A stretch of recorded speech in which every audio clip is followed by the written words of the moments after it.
Donc, on va commencer. Donc, on va parler du conditionnement en pré-greffe. En fait, la greffe de moelle, c'est un traitement curatif pour un grand nombre de déficits immunitaires. Donc, ça permet de faire guérir le déficit. Sauf que le groupe de déficit immunitaire, c'est un groupe très hétérogène. Et en fait, c'est pour cela qu'il n'y a pas de protocole pré-greffe qui sont vraiment standardisés pour tout le monde. Donc, les protocoles de greffe, ça change d'un déficit à un autre et même dans la même maladie, ça peut changer d'un patient à un autre. Là, c'est schématiquement donc, la procédure de la greffe et le conditionnement, il est au centre. En rouge, il est obligatoire pour préparer le patient à acquérir la nouvelle moelle. Ça va préparer le lit pour la nouvelle moelle et ça va réduire le risque de réaction de greffon contre l'hôte et réduire le risque de rejet de greffe. Et en fait, on cherche une balance entre donneur et receveur. Pourquoi c'est important de choisir le bon conditionnement? Parce que si on donne un conditionnement qui est très intensif, on risque d'avoir une grande toxicité. C'est très toxique. Il risque de mourir même le patient. Et si on donne un conditionnement qui est très réduit, il y a un risque de non-prise de greffon et de rejet. Les immunosuppresseurs, kiff. Si on intensifie l'immunosuppression, il y a un risque très important d'infection. Et si on réduit l'immunosuppression, il y a un risque de réaction de greffon contre l'hôte. Donc, le défi, c'est de trouver l'équilibre entre ces différentes complications. Donc, il y a plusieurs facteurs à considérer. Premier facteur, c'est le donneur. Est-ce qu'il y a un donneur géno-identique disponible ou non? Deuxième facteur, est-ce que c'est le type de déficit immunitaire en lui-même? Troisième facteur, c'est l'âge du patient. Parce qu'il y a des molécules, les petits nourrissons, donc ils ne peuvent pas supporter que c'est très toxique parfois pour eux. Et quatrième facteur, c'est l'état du patient en pré-greffe. C'est ce qu'il y a une atteinte d'organes, est-ce qu'il est dénutri, il a une insuffisance rénale, il a une atteinte hépatique sévère. Tout ça, il faut les prendre en considération quand on décide et quand on discute le conditionnement. On va commencer par le donneur, donc ça influence énormément le choix du conditionnement. Idéalement, c'est un donneur qui est géno-identique parmi la fratrie, 10 sur 10. Là, il y a moins de risque de rejet, moins de risque de GVH, mais juste il faut faire attention quand le donneur il est intrafamilial, ce sont des maladies héréditaires, il faut, surtout si c'est un frère ou sœur, donc il faut rechercher la maladie chez le donneur. Donc, pour ne pas greffer un patient par un autre patient qui ne s'est pas encore manifesté. Les différentes options donc, thérapeutiques, le conditionnement myélo-ablatif, il est intensif et il y a un risque de toxicité, mais un risque plus important de prise de greffon. Le conditionnement réduit, là, il est moins toxique, la chimiothérapie elle est moins intensive, mais on risque d'avoir un chimérisme qui est mixte. Et troisièmement, le conditionnement qui est non myéloablatif, qui est immunosuppresseur. Là, c'est un conditionnement qui est purement immunosuppresseur. C'est vrai, c'est beaucoup moins toxique, mais il y a un risque de rejet qui est très important. Là, il y a des recommandations, on repense à votre question, il y a des recommandations de le BMT-Lyside, donc des recommandations publiées en 2020, et ça sépare en fait des protocoles classés de A à F. Le premier protocole, c'est le protocole myélo-ablatif, c'est à base de busulfan, donc c'est le protocole A, avec de la fludarabine à une très bonne dose optimale. Le protocole B, il est aussi myélo-ablatif, mais ça utilise le triosulfan qui est un peu moins toxique. Les conditionnements type C et D, c'est de conditionnement réduit, c'est à base de busulfex et fludarabine, ou triosulfan et fludarabine, mais à des doses plus réduites que le A et le B. Et les deux conditionnements E et F, ce sont des conditionnements immunosuppresseurs non myéloablatifs. Il n'y a pas de busulfex dedans, il n'y a pas de triosulfan, c'est juste de la fludarabine, plus soit mylphalan ou endoxan. Donc, je vais passer rapidement sur les médicaments, mais juste pour les citer, le busulfex, il est myéloablatif. Et il faut faire attention à la dose prescrite, ça dépend du poids du patient. Et idéalement, il faut faire un monitoring pour avoir la fourchette thérapeutique pour ne pas être toxique et ne pas être inefficace. Triosulfan, c'est moins toxique, c'est vrai, mais il faut vérifier le chimérisme à long terme. Il est aussi myélo-ablatif. La fludarabine, en fait, c'est toujours en association avec soit dans les conditionnements myélo-ablatifs ou réduits, avec soit la fludarabine, soit triosulfan. Thiotepa, c'est un agent alkylant qui est utilisé en combinaison avec soit triosulfan, soit fludarabine. Et c'est en fait, il a une action et il dépasse la barrière neuroméningée, donc il est intéressant dans les déficits immunitaires avec atteinte neuroméningée tels que les lymphohistiocytoses familiales avec activation neuroméningée. Donc, il est intéressant dans ce cas. La cyclophosphamide en pré-greffe, dont le conditionnement myéloablatif est réduit, elle n'est plus utilisée, elle est complètement remplacée par la fludarabine dans les nouvelles recommandations. Par contre, elle garde sa place dans les conditionnements immunosuppresseurs, là où on a une maladie avec en fait défaut de réparation de l'ADN, telle que la maladie de Fanconi ou le syndrome de Neige-Migène et d'autres maladies avec cassure de l'ADN. Là, on ne peut pas donner ni bisulfex ni triosulfan, on donne la fludarabine associée à l'endoxan, mais à des faibles doses inférieures à 40 mg par kilo par jour. Et là, on voit la différence de survie quand on réduit les doses. Le mélphalan, il n'est pas toxique, c'est vrai, on peut l'associer à la fludarabine, mais à long terme, il y a une prise qui va, plutôt une perte progressive de chimérisme, donc il n'est pas trop intéressant. La sérothérapie, donc le sérum antilymphocytaire, l'anti-CD52, l'action, c'est en fait pour prévenir le rejet et prévenir la réaction de greffon contre l'autre. C'est obligatoire lorsqu'on a un mismatch entre le donneur et le receveur, et aussi à l'exception du SCID, et aussi, il peut être intéressant lorsqu'on a un donneur géno-identique, si on a des phénomènes inflammatoires qu'on veut maîtriser avant la greffe.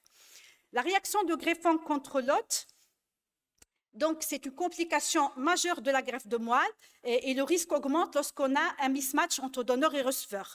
Donc, si on n'a pas de mismatch, en général, c'est les inhibiteurs de la calcinurine, la cyclosporine, plus un autre agent, soit méthotrexate, soit mycophénolate. Et si on a un mismatch, là, il faut faire une T-déplétion. Et la T-déplétion, actuellement la plus utilisée, c'est la déplétion TCR-alpha-bêta ou bien la cyclophosphamide en post-greffe. Et là aussi, il y a des recommandations de l'EBMT sur la greffe haploïdentique. Donc, les deux principaux éléments que je veux souligner, c'est que la sérothérapie, elle est obligatoire. Et deuxièmement, la T-déplétion aussi, elle est obligatoire. On peut la faire par TCR-alpha-bêta, mais elle n'est pas disponible en Tunisie ni en Afrique. Par contre, la cyclophosphamide en post-greffe, c'est très facilement donc, réalisable. C'est 2 doses de cyclophosphamide qu'on donne à J+3 et J+4. Et ça permet une T-déplétion in vivo très efficace avec des résultats importants, très intéressants. Là, il faut penser à associer le rituximab dans les déficits immunitaires. Ça améliore la prise sur les lymphocytes B par la suite. Il y a différentes plateformes de greffe haploïdentique. En Tunisie, on utilise la 3e plateforme basée sur la cyclophosphamide en post-greffe. Là, je vais commencer par le premier cas clinique, Farah, à l'âge de 15 jours. Donc, on fait le diagnostic d'un déficit immunitaire combiné sévère. Elle a déjà un frère, pourquoi c'est aussi rapide? Elle a déjà un frère qui est décédé à l'âge de 6 mois par une BCG disséminée. Elle avait un SCID et Farah, donc, elle avait une mutation du gène RAG. Elle n'avait pas de donneur et la mère et le père, ils étaient 6/10e, un mismatch 6/10e. Alors, qu'est-ce qu'on va proposer comme option thérapeutique?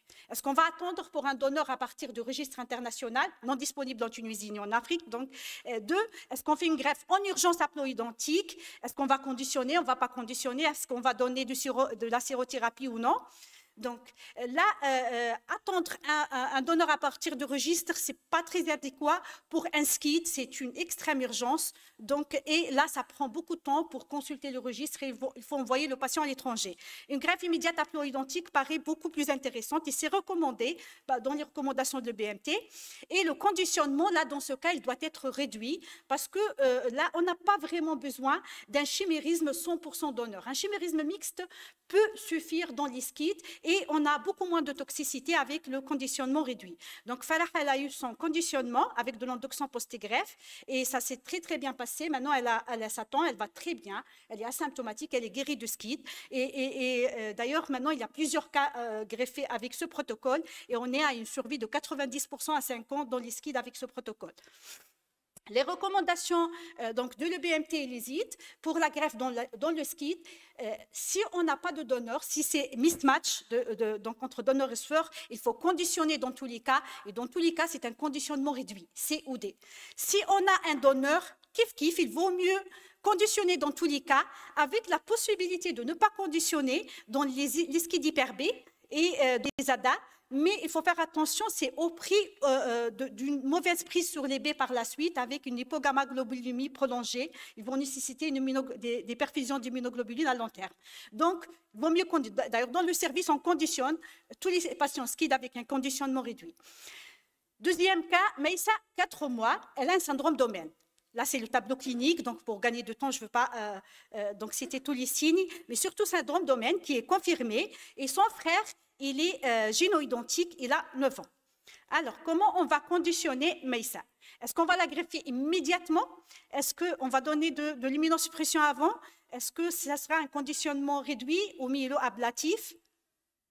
Donc là, on ne peut pas greffer immédiatement alors que les phénomènes inflammatoires sont très actifs. Donc là, c'est indiqué une immunosuppression pour mettre en rémission la peau. Ici, en plus, il y a des phénomènes d'activation ou de signes digestifs. Il faut le mettre en rémission. Et puis, passer à la greffe pour maximiser les chances de prise de greffon et réduire le risque de réaction de greffon contre l'autre. Là, le conditionnement, il est obligatoire dans le syndrome d'Omen, mais aussi, c'est un conditionnement réduit. On n'a pas besoin d'un conditionnement myélo-ablatif, mais il faut faire attention, il y a beaucoup de toxicité après. Troisième cas, donc Maïssa, elle a été greffée, elle va très très bien. Donc troisième cas, c'est un docuite, c'est une fille âgée de 9 ans. Là, le tableau clinique complet, avec le molluscum contagiosum partout. Et donc, on a planifié une greffe géno-identique à partir de son frère. Donc, son frère, il était géno-identique. Donc, comment on va procéder pour le conditionnement? Même question. Donc, je vais passer aux réponses directement. Là, le conditionnement ne peut pas être réduit. Dans le docuite, donc c'est un conditionnement qui est myélo-ablatif, donc avec la prophylaxie de la GVH par cyclosporine et méthotrexate par la suite. Donc elle a été greffée, elle anime et elle va très très bien avec guérison rapide, nettoyage, aggravation des lésions cutanées le premier mois et puis nettoyage complet des lésions cutanées. Et on voit aussi ici la normalisation des taux des IgE et des eosinophiles. Là, c'est son conditionnement détaillé. Donc je vais passer. Quatrième cas. Donc, Safwan, il a un syndrome de Wiskott-Aldrich. Et Safwan, donc, il n'a pas de donneur géno-identique. Donc, on a décidé une greffe haplo-identique à partir de son frère. Donc, quelles sont les options thérapeutiques chez Safwan, qui a un syndrome de Wiskott-Aldrich? Comment on va le conditionner? Là aussi, un conditionnement myélo-ablatif, il est obligatoire. D'ailleurs, ce sont les recommandations pour tous les déficits immunitaires combinés. Hors SCID, il faut faire un conditionnement myélo-ablatif. Pourquoi? Parce que il est préféré, cette myéloablation, elle est préférée parce qu'on a une immunité résiduelle et la myélopoïèse, elle est intacte. Donc, on a besoin d'une myéloablation forte pour permettre un chimérisme qui est complètement donneur par la suite. Parce que, par exemple, dans le syndrome de Wiskott-Aldrich, un chimérisme mixte n'est pas suffisant du tout. Donc, il ne résout pas le problème. Donc, il faut avoir un chimérisme complet.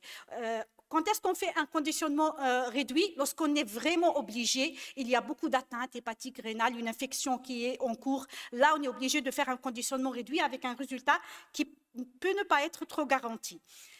Puisque c'est une greffe haplo-identique, bien sûr ici, donc il a eu de la sérothérapie et on a associé le rituximab en pré-greffe avec la cyclophosphamide en post-greffe, avec la prophylaxie de la GVH par cyclosporine et MMF à partir de J+5 pour ne pas gêner l'action de la cyclophosphamide à J+3 et J+4. Mais surtout, dans les déficits immunitaires combinés, il faut essayer de contrôler le maximum de complications avant la greffe, donc l'auto-immunité, les infections virales, les infections bactériennes et tout. Farid, il a 3 ans. Il a une granulomatose septique chronique, qui a été diagnostiquée à l'âge de 11 mois. Et il a fait sa BCGite, on l'a traité, et il a fait un abcès au niveau du foie, et puis il a fait une aspergillose, donc à l'âge de 30 mois, et on a diagnostiqué aussi une colite inflammatoire, on a éliminé les causes infectieuses, donc on a planifié une greffe de moelle, et il avait, c'est sa mère, en fait, et en fait, c'est pas sa sœur, c'est son frère, donc qui étaient tous les deux, sa sœur, pardon, qui étaient HLA identiques, donc mère et sœur, HLA identiques. Donc, mais on a dû attendre que sa sœur atteigne l'âge de 2 ans pour pouvoir la prélever et pour faire la greffe. Donc, comment on va procéder chez Safwan? Je passe aux réponses pour gagner du temps. Donc, est-ce qu'on va donner des immunosuppresseurs avant? Oui, parce que c'est obligatoire de mettre en rémission l'atteinte inflammatoire granulomateuse pour maximiser les chances de réussite de la greffe et pour diminuer le risque de GVH digestif par la suite. Deuxièmement, pourquoi on n'a pas greffé immédiatement à partir de la mère? Pourquoi on a dû attendre? Deux, parce que c'est l'IALIX, donc dans la granulomatose l'IALIX, les hétérozygotes, les mères peuvent développer par la suite des phénomènes inflammatoires et des phénomènes d'auto-immunité. Donc, il vaut mieux éviter les mères, sauf si on est obligé. Il faut vérifier tout d'abord si elle est atteinte. Deux, aider un conditionnement qui est réduit, il est recommandé dans la granulomatose septique chronique, on n'a pas besoin de conditionnement myéloablatif. Un conditionnement réduit, il est normalement suffisant pour avoir une fonction normale des neutrophiles par la suite. Certaines équipes préfèrent faire une myéloablation complète quand même pour avoir le maximum de chimérisme par la suite. La sérothérapie en pré-greffe, là, elle est très recommandée, elle est fortement recommandée dans la granulomatose septique chronique. Lorsqu'on a un mismatch, ça c'est sûr, c'est pour tous les déficits, mais même si on n'a pas de mismatch, même si le donneur il est géno-identique, il faut donner de la sérothérapie. Pourquoi? Parce que ça aide énormément au contrôle des phénomènes inflammatoires en pré-greffe. Là, c'est le conditionnement de Farid, donc en détail. Ahmed, 7 mois, il a une ostéopétrose. Donc, à 7 mois, c'est un garçon qui a tous les signes cliniques, radiologiques d'une ostéopétrose et elle a été confirmée sur le plan génétique par une mutation, donc surtout une mutation qui ne contre-indique pas la greffe, parce qu'il y a des mutations là où on ne peut pas faire la greffe, elle est inefficace. Donc, c'est une mutation qui indique bien la greffe, il n'avait pas d'atteinte neurodégénérative, donc il a été un bon candidat pour la greffe et il avait en plus un donneur qui est géno-identique. Donc, comment on va conditionner Ahmed qui a une ostéopétrose? Est-ce qu'on va réduire une myeloablation complète et comment on va procéder? Là, le conditionnement dans l'ostéopétrose, il doit être myéloablatif. Et idéalement, c'est le maximum, c'est le conditionnement de type A. Donc, c'est la dose complète. Pourquoi? Parce que dans l'ostéopétrose, il y a un risque majeur de rejet de greffe. Donc, il y a un risque majeur de rejet, il faut conditionner au maximum. Le régime B, des doses, c'est-à-dire basées sur triosulfon au lieu de la fludarabine. Donc là, on peut l'utiliser s'il y a vraiment des atteintes d'organes et on a peur du busulfex, on peut aller au triosulfon. Il n'est pas disponible là, donc partout. Après, la prophylaxie de la GVH, c'est cyclosporine plus autre chose, méthotrexate. Et la sérothérapie, non, elle n'est pas nécessaire. Donc, sauf s'il y a un mismatch entre donneur et receveur. Et puis, il faut surtout faire attention aux complications post-greffe, telles que la maladie veno-occlusive, l'hypercalcémie immédiate en post-greffe, lorsqu'il y a une prise de greffon et l'atteinte pulmonaire. Abdelhaq, donc, il est admis à 1 mois. Il avait un syndrome d'activation macrophagique très sévère et donc, le diagnostic de lymphocytose familiale par mutation MANC13, 4 a été fait. Il a déjà 2 frères décédés auparavant. Et il a été mis sous protocole HLH et on a décidé la greffe haplo-identique. Il n'avait pas de donneur géno-identique. Même question, comment on va conditionner donc Abdelhaq qui a une lymphocytose familiale? Tout d'abord, donc, la greffe doit être faite en urgence. Dès le diagnostic, non, ça c'est faux parce qu'on doit le mettre en rémission tout d'abord. On ne greffe pas une lymphocytose familiale qui est active. Donc, on va mettre en rémission le syndrome d'activation par le protocole HLH, et puis passer à la greffe. Donc, 2, il y a une toxicité très élevée, surtout risque de maladie veno-occlusive, elle est très fréquente dans la lymphocytose. Donc, il vaut mieux avoir des fibrotides qui n'est pas toujours disponible aussi pour prévenir la maladie veno-occlusive. Troisièmement, le conditionnement peut être A, B, C ou D, donc myéloablatif ou réduit. Ça dépend de l'état du patient et du risque de toxicité chez ce patient. Mais en général, un chimérisme vers 30-40%, il est suffisant pour avoir une guérison de la maladie. La sérothérapie, donc oui, sérothérapie est intéressante, même s'il y a un donneur géno-identique. Pourquoi? Parce qu'elle va aider au contrôle des phénomènes d'activation lympho-histiocytaire. Donc, elle est indiquée dans le conditionnement. Là, c'est le conditionnement de Abdelhaq, donc avec du Maptera au début, puisque c'était une greffe haplo-identique, avec la sérothérapie et de l'endoxon en post-greffe. Makram, il a 16 ans. Et c'est un déficit en LRBA, un tableau typique de l'RBA, Evans, il a fait un diabète, il a une atteinte hépatique, il a des abcès cutanés. Donc, le Rolexome, il a donc montré une mutation à l'RBA et on a décidé de la greffer. On a essayé d'avoir l'abatacept au début parce que ça peut maîtriser les symptômes et on n'a pas réussi à l'avoir. Donc, on a décidé la greffe. C'est à partir de son frère qui était géno-identique. Il avait une colite, il avait une colite inflammatoire. Donc, comment on va conditionner Macron, qui a un déficit en LRBA? Je passe aux réponses directement. Donc là, un conditionnement immunoablatif, non. Si possible, s'il était en bon état. Mais là, il a déjà un diabète, il a une colite, donc il ne va pas bien. Donc, on ne peut pas donner un conditionnement myeloablatif complet. Donc, c'était un conditionnement réduit. Donc là, ce sont les recommandations pour tous les déficits immunitaires avec dysrégulation immunitaire, y compris CTLA4 et l'RBA. Et là, le conditionnement réduit, il est préféré s'il y a une atteinte d'organes déjà présente. Un chimérisme mixte, il est souvent suffisant, sauf s'il y a une mutation de gain de fonction. Là, il faut avoir un conditionnement qui est myeloablatif parce qu'on a besoin d'un chimérisme qui est 100% donneur, sinon il n'y aura pas guérison de la maladie. Sinon, en dehors de ça, un conditionnement réduit peut suffire. Et les thérapies ciblées, telles que l'abatacept, sont très intéressantes qu'on prend avant la greffe pour maîtriser la symptomatologie. Faites attention toujours au donneur, il doit être sain, il doit être vraiment sain, ne pas porteur de maladie et qu'il va développer par la suite. Là, c'est le conditionnement. Comment? Idéalement, mais on ne l'a pas toujours, mais au moins qu'il soit complètement symptomatique avec un petit bilan immunitaire. Là, c'est le conditionnement de Macron en détail. Et j'arrive à la conclusion. Je suis à 20 minutes. Donc, j'arrive à la conclusion. Donc, choisir le conditionnement, c'est complexe, c'est une décision très difficile. Donc, ça ne se prend pas par une personne. C'est un staff, c'est une décision. C'est différents avis pour choisir le conditionnement le plus approprié. Donc, il faut considérer tous les facteurs. Donc, pas seulement la maladie, le patient, son état actuel, réactualiser l'état du patient à chaque fois. Donc, c'est une décision qui est très bien réfléchie. Et surtout, il faut suivre le patient de façon étroite en post-greffe immédiat, le suivre à long terme parce qu'il y a des complications qui apparaissent tardivement.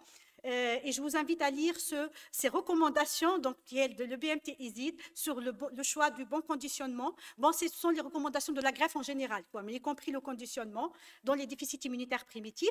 Et je finis par remercier, bien sûr, Dr Bjewi, donc, qui est le fondateur du centre de soins, de traitement et de diagnostic des déficits immunitaires. Il a mis ça en place depuis 1998, donc ça fait longtemps en Tunisie. Toute l'équipe, donc médicale et paramédicale, tous nos collaborateurs, donc nationaux et internationaux, et Dr Aziz Bousfiha, bien sûr, et tous les membres de l'ESID. Donc, je vous remercie pour votre attention.